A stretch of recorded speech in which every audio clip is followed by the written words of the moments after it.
Meu nome é Lívia Mendes. Tenho 32 anos. E no momento em que os garfos de sobremesa foram colocados ao lado da porcelana na ceia de Natal da família, eu já sabia que estava sendo preparada para ser o entretenimento da noite. Era assim com noites como aquela. A sala sempre parecia bonita o suficiente para enganar quem olhava de fora. Luzes âmbar quentes pendiam das vigas do antigo galpão de trem que alugávamos todo dezembro. Guirlandas de folhas verdes enroladas nas colunas de ferro, jazz tocando baixo sob o tilintar dos copos. E todo mundo vestido como se pertencesse a um catálogo chamado Natal Perfeito Brasileiro. Mas eu sabia a verdade. Sabia como um sorriso na minha família podia virar uma lâmina em segundos. Fiquei perto do fundo com um copo de água com gás na mão, sentindo o mesmo velho alerta se mexer no peito. Não era exatamente medo, era mais memória muscular. 3 natais passaram pela minha cabeça antes mesmo de alguém chamar meu nome. O ano em que cheguei atrasada porque a caminhonete do trabalho quebrou e alguém na mesa brincou que pelo menos o fracasso tinha uniforme, porque eu ainda estava de bota de segurança. O ano em que levei um presente feito à mão e vi ele ser colocado de lado para bolsas de marca e relógios caros. O ano em que ouvi minha mãe dizer para uma prima que eu ainda estava experimentando a vida, como se eu fosse uma adolescente testando identidades, em vez de uma mulher adulta sustentando o próprio negócio com as próprias mãos. Do outro lado da sala, a única pessoa que me olhava sem pena era Tássia. Ela me deu aquele aceno pequeno e firme que dizia que também via a tempestade se formando. E quando ouvi uma colher bater contra um copo na mesa principal, soube que o momento havia chegado. Mas antes de contar o que foi dito em seguida e o que aconteceu depois que finalmente respondi, me diga, que horas são aí agora e de onde você está assistindo? Estou curiosa para ver até onde isso vai chegar. Minha mãe, Linda Mendes, adorava um brinde quase tanto quanto adorava ser admirada por fazer um. Ela se levantou na cabeceira da longa mesa de Natal, vestindo um vestido verde esmeralda justo, uma mão curvada ao redor da taça, sorrindo com aquela expressão polida e graciosa que as pessoas confundiam com bondade se não a conhecessem bem. O antigo galpão brilhava ao redor dela, guirlandas enroladas nas vigas de ferro, luz de velas refletindo em cada taça, jazz suave deslizando sob o burburinho da conversa do jantar, e por um segundo suspenso, parecia uma reunião familiar perfeita. Meu pai, Roberto, sentava à direita dela com uma expressão rígida e cansada que me dizia que ele já sentia para onde aquilo ia e já havia escolhido o silêncio, em vez de interromper. Minha irmã mais velha, Bruna, se recostava com a confiança fácil de quem havia passado a noite inteira sendo admirada. Ela passara a noite toda contando histórias sobre jantares com clientes, vitórias em investimentos, um projeto de empreendimento de luxo e uma viagem de fim de semana que ela insistia em chamar de simples, mesmo custando mais que minha primeira caminhonete. Então mamãe bateu levemente o garfo contra a taça e a sala obedeceu. As minhas filhas, disse ela calorosamente, puxando todos para dentro. Uma que nos orgulhou cedo e outra que... Ela fez uma pausa exatamente longa o suficiente para fazer as pessoas sorrirem em expectativa. Então se virou para mim com aquele olhar doce e afiado que eu conhecia desde criança. A que ainda não conseguiu organizar a vida. Algumas pessoas riram imediatamente. Outras se juntaram porque é isso que as pessoas fazem quando a crueldade se veste de humor familiar e é servida com vinho. Antes mesmo do som terminar de percorrer a mesa, Bruna levantou a própria taça e acrescentou: mas pelo menos ela faz a gente se sentir melhor financeiramente. Essa arrancou a maior risada. Aquela com ombros balançando e cabeças baixando, e um primo apertando os lábios tarde demais para esconder. O calor subiu pelo meu pescoço, mas não era vergonha dessa vez, era clareza. Olhei ao redor da mesa e vi exatamente o que acontecia o tempo todo. As pessoas não estavam assistindo a uma piada. Estavam participando de um ritual. Eu tinha um papel, e meu papel era absorver o golpe, sorrir fracamente, e fazer todo mundo se sentir um pouco mais realizado. Meu polegar apertou o pé da taça até eu achar que ia quebrar. Em vez disso, bati ela com força na mesa. O som seco cortou o riso. Garfos pararam no meio do caminho até a boca. Até a garçonete perto do fundo diminuiu o passo. Eu me levantei, peguei a taça novamente e sorri de um jeito que fez a expressão de Bruna mudar primeiro. Tudo bem, eu disse. Vamos fazer um brinde de verdade. A sala ficou imóvel. As pessoas que chamaram meu negócio de instável, sujo, vergonhoso e não sério o suficiente para valer, e que depois lembravam que eu existia toda vez que precisavam de dinheiro, mão de obra ou um problema resolvido rápido. Ninguém se mexeu. O rosto da minha mãe mudou uma fração, mas foi o suficiente. A mulher que zombou de mim por comprar placas de neon velhas e painéis de madeira rachados. E depois me ligou pedindo 12 mil reais quando o empreiteiro da boutique dela abandonou a reforma no meio. A irmã que brinca que eu faço todo mundo se sentir mais rico, depois que paguei o aluguel dela quando o apartamento de luxo dela consumiu cada centavo que ela tinha. A família que adora me apresentar como a que ainda está tentando entender a vida, enquanto depende de mim em silêncio, sempre que as vidas polidas deles começam a rachar nas costuras. Parei apenas o tempo suficiente para as palavras assentarem em cada prato, cada guardanapo, cada olhar baixo ao redor daquela mesa. E acima de tudo eu disse, levantando a taça um pouco mais alto, as pessoas que confundem aparência com caráter, porque uma dessas coisas sobrevive quando a sala fica em silêncio. Os lábios da minha mãe se abriram, mas nenhum som saiu. O sorrisinho de Bruna desapareceu completamente, como se alguém tivesse desligado um interruptor. Ninguém se mexeu. Ninguém. O silêncio que veio depois não foi do tipo constrangido. Foi mais pesado, mais alerta. Como se a sala inteira tivesse descoberto um buraco escondido sob o piso e estivesse tentando não pisar errado. Minha mãe se recuperou primeiro, porque mulheres como Linda sempre acreditavam que o controle podia ser retomado se falassem com firmeza suficiente. Ela baixou a taça com muito cuidado, colocou ao lado do prato e disse meu nome num tom tão frio que quase tirou sangue. Lívia. Só isso. Um aviso disfarçado de compostura. Depois se endireitou e acrescentou: você não fala comigo assim na frente dos convidados. Deixei escapar uma respiração curta que quase virou riso. Convidados, eu disse. Você quer dizer à plateia que você precisava? O maxilar dela se apertou. Meu pai se mexeu na cadeira e passou a mão pela boca, o mesmo gesto cansado que ele usava sempre que queria que o conflito desaparecesse, sem que ninguém fosse responsabilizado por tê-lo causado. Vamos todos nos acalmar, murmurou ele, não alto o suficiente para importar. Bruna se inclinou para a frente. A confiança preguiçosa escorregando do rosto e endurecendo em algo mais brilhante e mais cruel. Isso é inacreditável, disse ela. Você está realmente fazendo isso por causa de uma brincadeira? Uma brincadeira? Repeti. Que conveniente.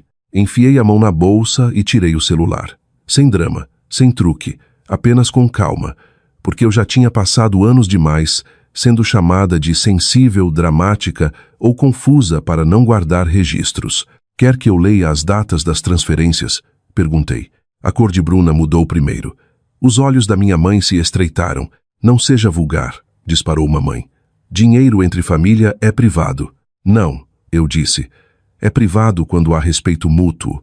Quando um lado é ridicularizado em público e usado em particular, isso não é privacidade. Isso é ocultação. Um homem perto do fim da mesa de repente ficou fascinado com o prato de pão. Alguém ao lado dele largou uma faca rápido demais. Desbloqueei o celular e olhei as anotações que eu mantinha para me convencer de que não tinha imaginado o padrão. 17 de março, eu disse. Transferência de emergência para cobrir excedente de reforma. 2 de abril. Pix para cobrir falta de patrocínio de gala. 12 de junho. Materiais adiantados porque o locador da Bruna exigiu comprovante de reparos antes de liberar o depósito. Setembro. Ajuda com o valor da receita médica do pai.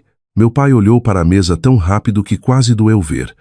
A expressão da minha mãe passou de indignação para alarme, porque ela sentia a estrutura desmoronando.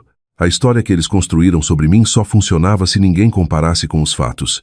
Bruna bufou, mas agora havia tensão na voz. Você está agindo como se tivesse sido obrigada. Não, eu disse. Estou agindo como alguém que finalmente percebeu como minha generosidade se tornou útil quando podia ser separada da minha dignidade. Isso acertou mais forte do que eu esperava.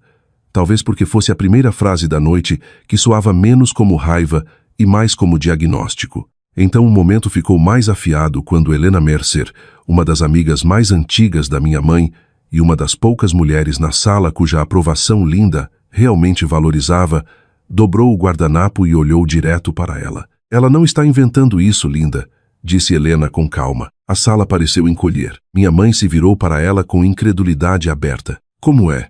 Helena não piscou. Você me contou na primavera que a Lívia estava ajudando a cobrir um rombo temporário e que você era grata. Eu lembro porque você também riu do quanto era irônico, considerando quantas vezes você diz que ela não consegue organizar a própria vida. Isso foi o fim. Os dedos da minha mãe tremeram contra a mesa, bateram na base da taça de vinho e derramaram uma mancha escura de tinto sobre a toalha branca. O líquido correu entre os talheres e sobre os guardanapos dobrados como algo teatral e feio que finalmente se recusava a ficar contido. Ninguém correu com guardanapos extras. Ninguém fez piada. A falta de socorro naquele momento disse mais do que palavras poderiam. Bruna tentou recuperar o clima com uma risada frágil. Todo mundo pode parar de agir como se a Lívia fosse uma santa vítima, mas a voz dela rachou levemente na última palavra e, pela primeira vez na vida, ninguém se moveu para reforçá-la. Uma mulher do outro lado da mesa murmurou: "Não baixo o suficiente. Isso foi cruel." E outra respondeu: "Sempre é." Bruna ouviu as duas. Vi a certeza sair do rosto dela em pedaços. Minha mãe apontou para mim, a voz agora mais alta, sem polimento: "Depois de tudo o que fizemos por você, é assim que você nos retribui?" Eu me aproximei da mesa, não de forma agressiva, apenas sem vontade de encolher mais. "Então diga", eu falei. "Diga exatamente o que vocês fizeram por mim, que não veio amarrado à humilhação, comparação ou uma história que vocês pudessem contar depois para se fazerem de generosos." Ela abriu a boca e parou, porque não havia nada. Nenhuma resposta que sobrevivesse à luz do dia. E naquele segundo congelado, todo mundo na sala entendeu o que eu entendia havia anos, mas nunca tinha dito em voz alta. Eles não só gostavam de me diminuir. Eles dependiam disso. Meu papel menor tornava as identidades maiores deles mais fáceis de manter. Sem ele, eles pareciam menos impressionantes, menos seguros, menos inocentes. Era por isso que a verdade os assustava mais do que o insulto jamais tinha me machucado. Foi quando Tássia se levantou. Ela não fez isso de forma dramática, nem bateu na mesa, nem se anunciou como heroína de filme. Simplesmente se ergueu da cadeira com a firmeza quieta de alguém que havia assistido o suficiente e decidido que a linha já tinha sido cruzada há muito tempo.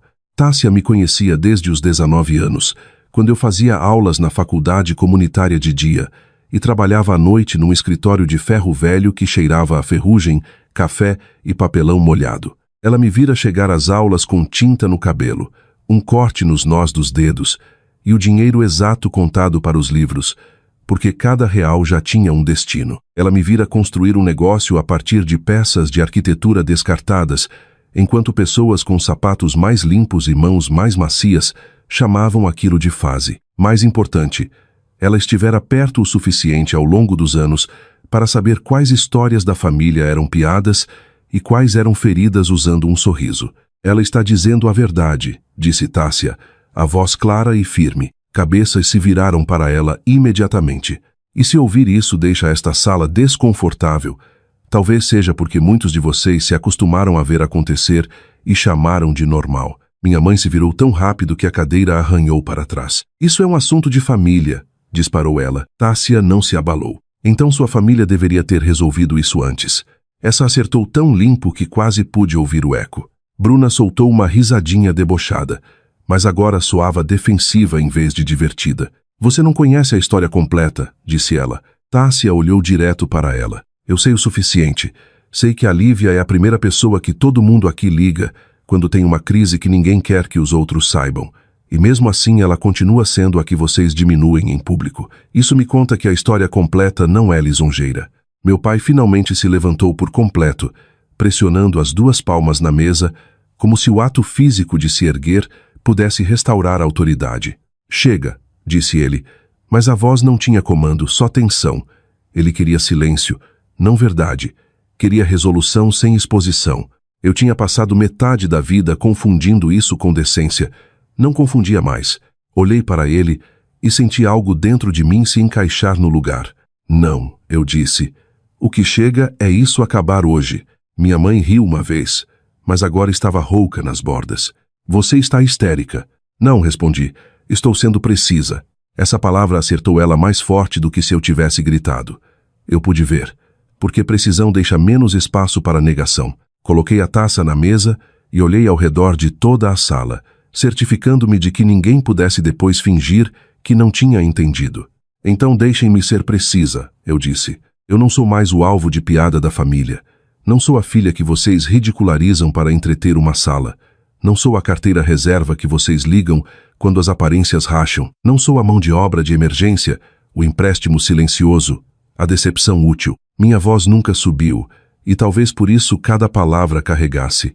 Se algum de vocês acha que eu ainda vou vir para os feriados para ser comparada, corrigida, ridicularizada e depois usada em particular quando as coisas dão errado, esta noite é a última vez que vocês têm essa versão de mim.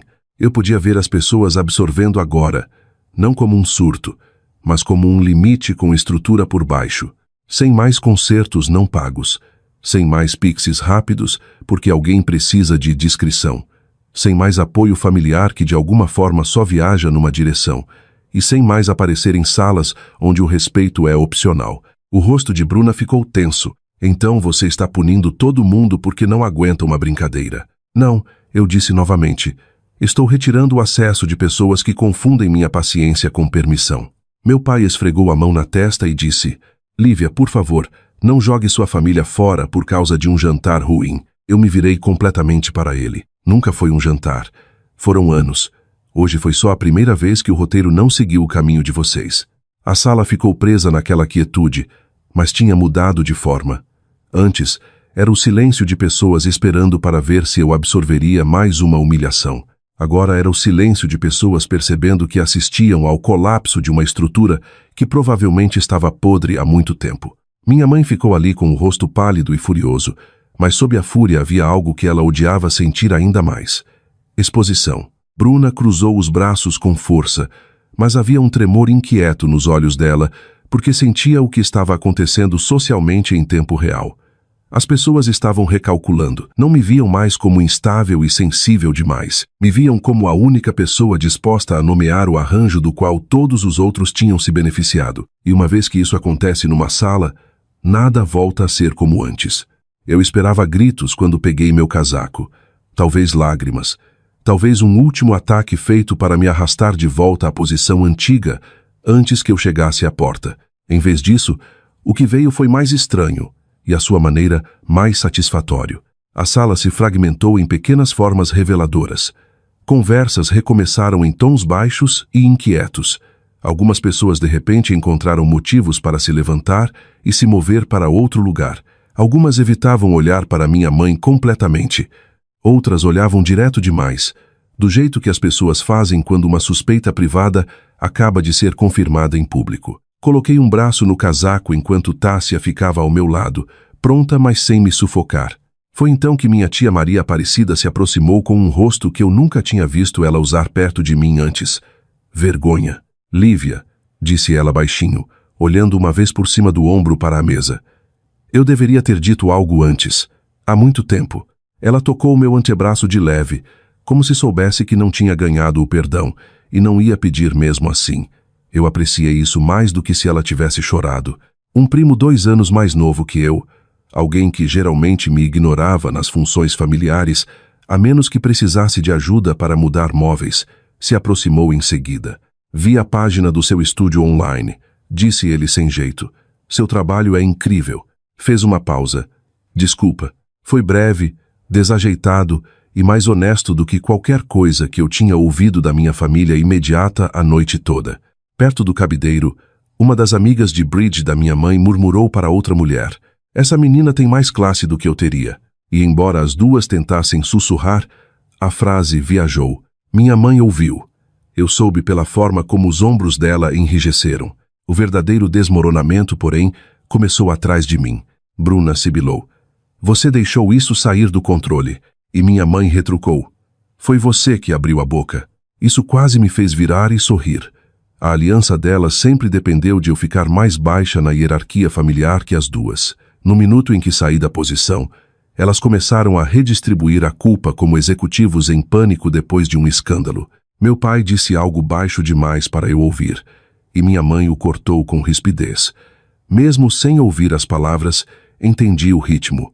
Controle de danos, reputação, narrativa. Nada incluía perguntar se eu estava machucada. Lá fora, o ar frio bateu no meu rosto como uma bênção.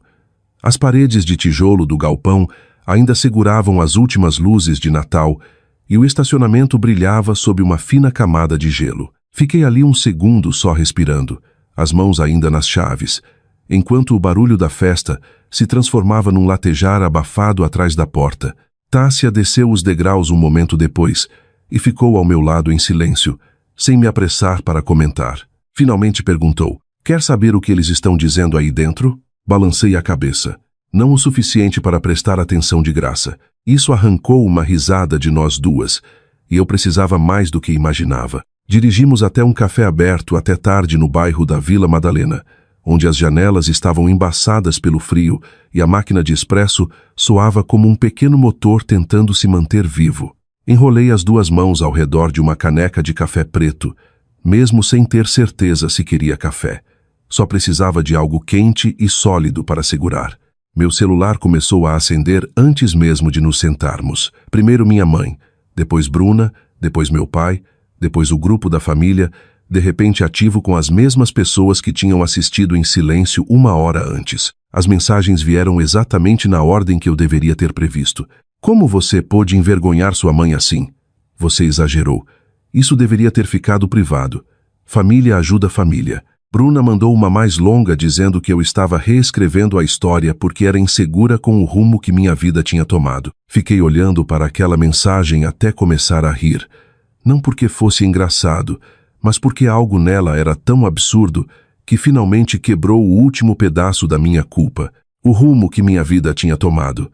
Como se eu tivesse chegado lá por acidente.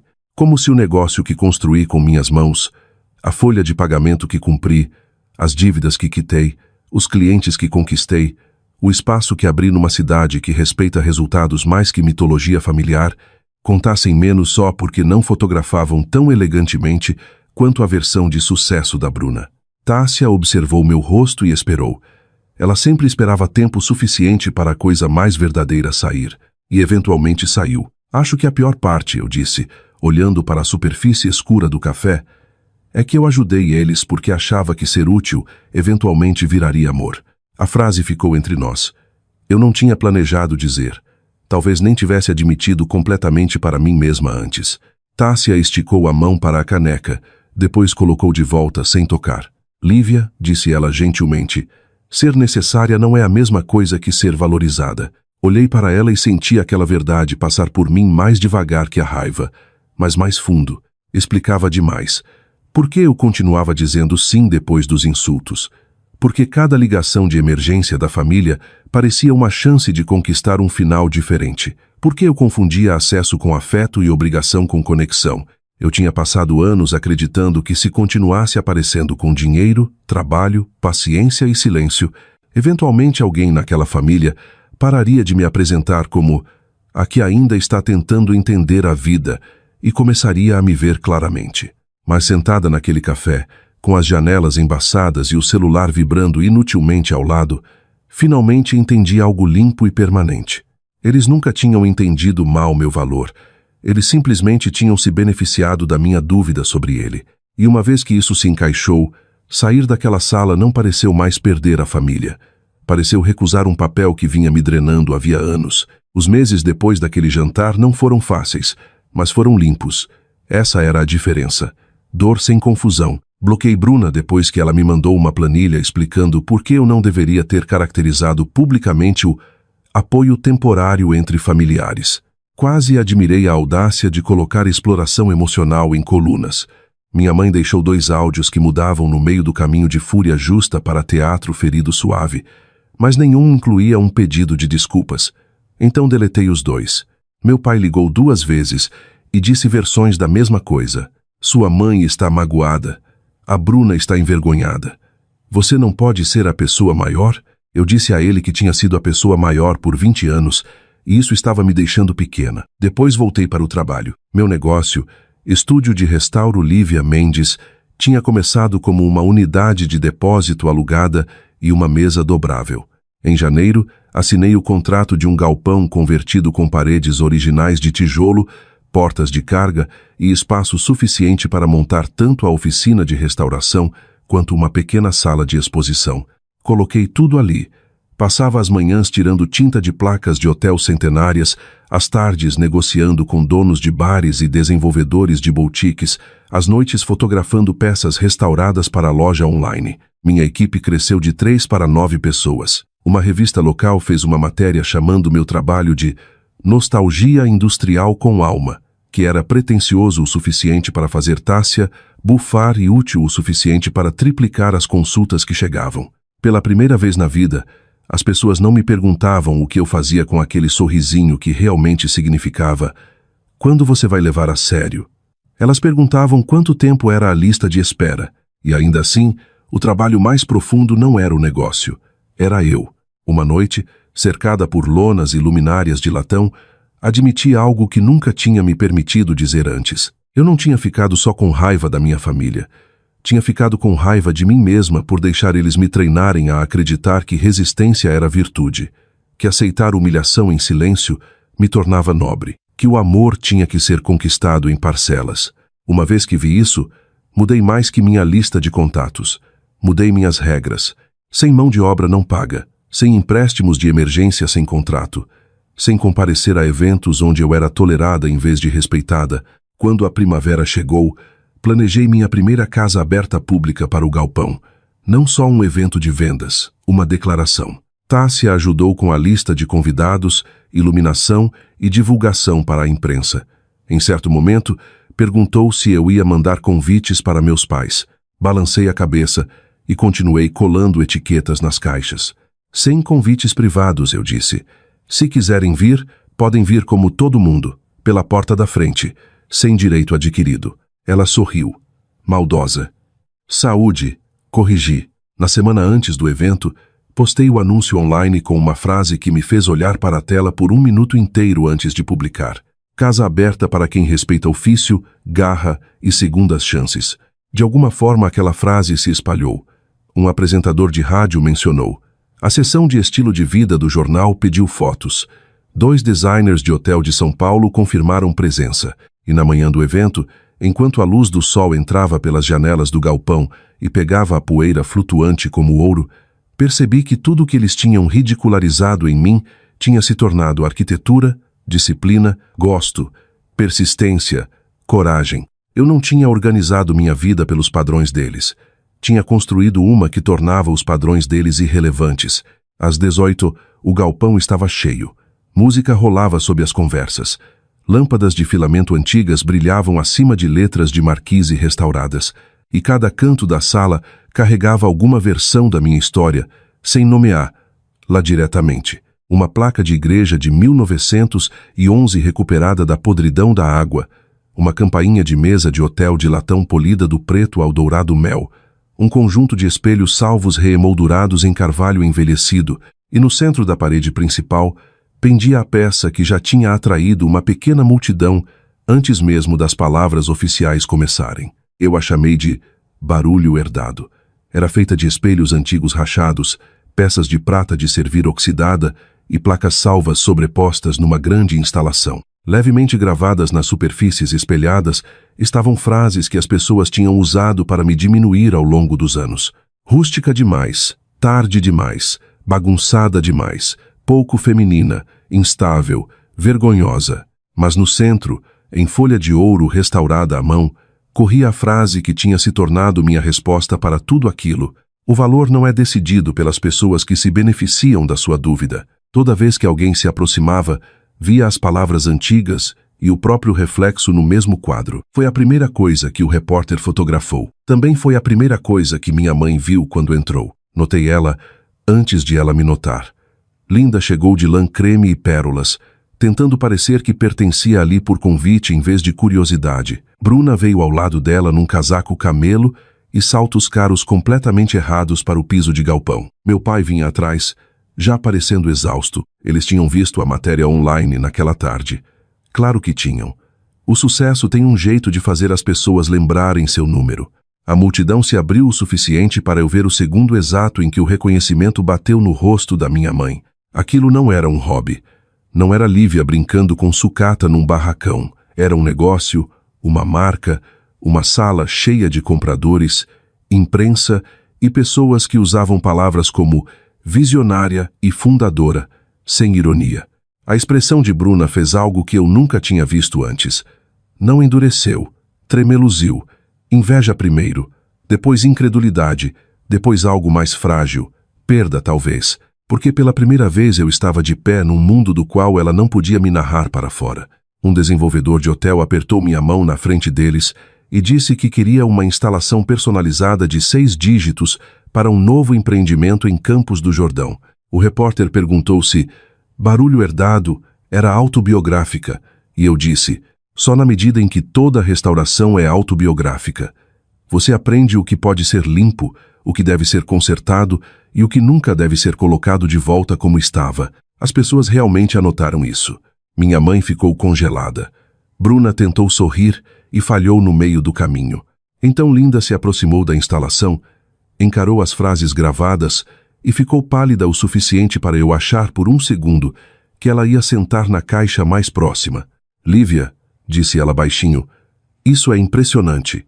Foi a primeira palavra honesta que ela me oferecia em anos, e mesmo assim soava caro para ela dizer. Bruna cruzou os braços. Você nos fez parecer bem ruins, murmurou tentando leveza. Não, eu disse, encontrando os olhos dela. Eu parei de editar. Meu pai abriu a boca como se fosse intermediar algum final mais suave. Mas antes que pudesse, Helena Mercer apareceu novamente ao meu lado, taça de champanhe na mão, e disse animada para um casal próximo. Lívia é a fundadora mais disciplinada que conheci em anos. Linda deveria estar muito orgulhosa. Minha mãe deu um sorrisinho tenso que parecia doloroso de manter. Ali estava. A correção pública. Não alta, não teatral permanente. Bruna olhou ao redor e finalmente entendeu que não haveria sala naquela noite onde ela fosse automaticamente a filha admirada e eu a lição de moral. As pessoas pediam meu cartão, entrevistas, prazos, preços, fotos. Ninguém perguntava o que Bruna fazia. Ninguém pedia para minha mãe me explicar. Deixei aquele silêncio fazer seu trabalho. Mais tarde, quando a multidão diminuiu e a letra dourada da instalação pegava a última luz da noite, minha mãe veio até mim sozinha. Precisamos conversar, disse ela. Em particular. Estamos conversando, respondi. Você só não está mais controlando a sala. Ela se encolheu. Não porque eu gritei, mas porque não gritei. Talvez eu não tenha dito tudo certo ao longo dos anos. Ela começou. Eu quase sorri. Pessoas como ela adoravam gramática passiva quando a responsabilidade chegava. Não, eu disse. Você não disse. Ela olhou para a multidão, para os repórteres ainda anotando, para Bruna fingindo estudar um lustre restaurado enquanto claramente escutava. Quero que a gente siga em frente, disse ela. Então é assim que isso acontece, eu falei. Você para de chamar crueldade de honestidade. Para de tratar meu sucesso como uma surpresa só porque ele não chegou vestindo as roupas da Bruna. Para de procurar contato só quando precisa de algo. E até você conseguir fazer essas coisas de forma consistente, não temos um relacionamento privado para consertar. Ela me encarou, e pela primeira vez não me senti com 12 anos sob aquele olhar. Me senti mais alta que ele. Atrás dela, Bruna finalmente se aproximou e disse, numa voz quase sem polimento, eu não sabia que você estava fazendo tudo isso. Sustentei o olhar dela. Você não queria saber. Isso doeu nela. Eu vi. Mas alguma dor é só a verdade chegando atrasada. Antes de irem embora, minha mãe se virou mais uma vez para a instalação, para as frases, para si mesma refletida entre elas. Depois baixou os olhos e saiu. Não com dignidade, com consciência. E isso foi suficiente para mim. Não corri atrás deles no estacionamento. Não ofereci um discurso final dramático. Voltei para meus convidados, para os contratos, para as risadas, para a luz industrial quente, para a vida que construí a partir do que outras pessoas descartaram. A maior lição que aprendi não foi como restaurar metal, madeira ou vidro. Foi esta: você não precisa da permissão da sua família para se tornar valiosa. E às vezes a coisa mais corajosa que uma pessoa pode fazer é parar de fazer teste para o amor em salas onde só é apreciada quando é pequena. Cortar padrões tóxicos não é crueldade. É educação da alma. É conhecimento útil conquistado do jeito difícil. É autorrespeito com consequências. E se você já teve que escolher entre harmonia falsa e liberdade real, espero que escolha a versão da sua vida que permite ficar na própria luz sem pedir desculpas.